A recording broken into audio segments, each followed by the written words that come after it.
And so in 2008, when the politicians said, too big to fail, they got something truly backwards, as far as I can tell. And that was,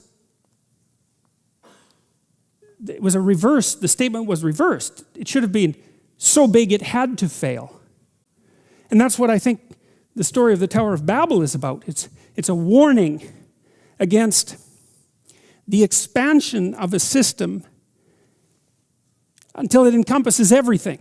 It's a warning against totalitarian presumption. So what happens, for example, when people set out to build the Tower of Babel is they want to build a structure that reaches to heaven, right? So the idea is that it can replace the role of God. It's something like that.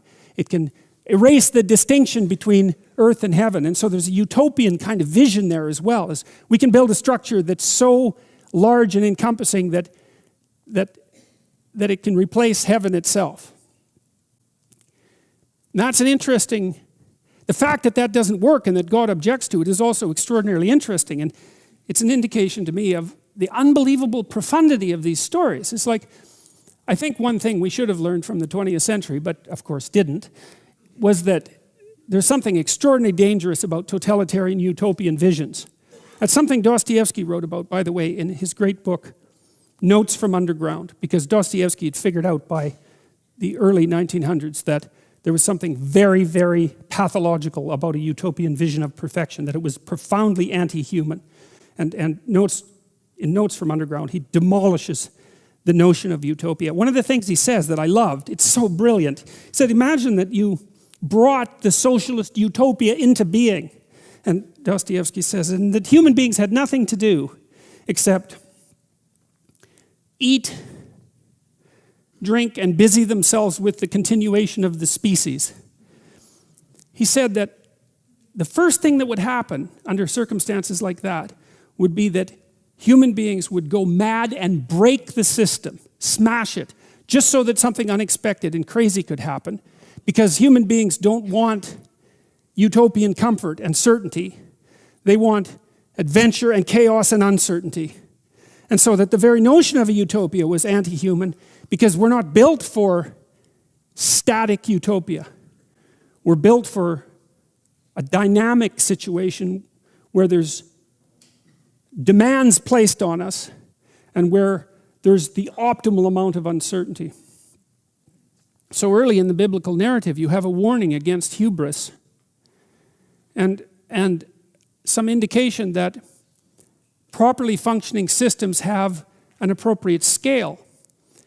I read an article in The Economist magazine this week about the rise of nationalist movements all over the world as a counterbalance to globalization. Maybe it's most marked with the European Economic Community. And The Economist writers were curious about why that counter movement has been developing, but it seems to me that it's also a Tower of Babel phenomena, is that,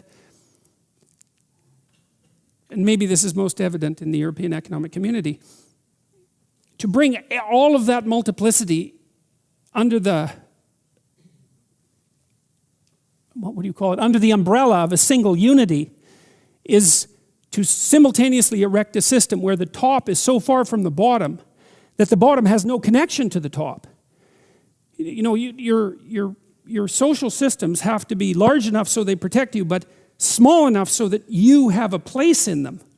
And it seems to me perhaps that's what's happened in places like the EEC, is that the distance between the typical citizen and the bureaucracy that runs the entire structure has got so great that it's an element of destabilization in and of itself. And so people revert back to, say, nationalistic identities because it's something that they can relate to. There's a history there and a shared identity, a genuine identity, an identity of language and tradition that's not an artificial imposition from the top, an artificial abstract imposition. It wasn't only nature that threatened humankind, it was also the proclivity of human organizations to become too large, too unwieldy, too deceitful, and too willfully blind, and therefore liable to collapse. And again, I see echoes of that in this story of the Tower of Babel. You want to be very careful about doing large-scale experimentation with large-scale systems, because the probability that if you implement a scheme in a large-scale social system, that scheme will have the result you intended is negligible. What will happen will be something that you don't intend, and even worse, something that works at counter purposes to your original intent. And so, and that makes sense, because if you have a very, very complex system and you perturb it, the probability that you can predict the consequence of the perturbation is extraordinarily low, obviously. If a system works, though, you think you understand it because it works. And so you think it's simpler than it actually is. And so then you think that your model of it is correct. And then you think that your manipulation of the model, which produces the outcome you model, will be the outcome that's actually produced in the world. And that doesn't work at all. I thought about that an awful lot, thinking about how to remediate social systems, because obviously they need careful attention and adjustment. And it struck me that the proper strategy for implementing social change is to stay within your domain of competence. And that requires humility, which is a virtue that is never promoted in modern culture, I would say. It's a virtue that you can hardly even talk about. But humility means you're probably not as smart as you think you are, and you should be careful.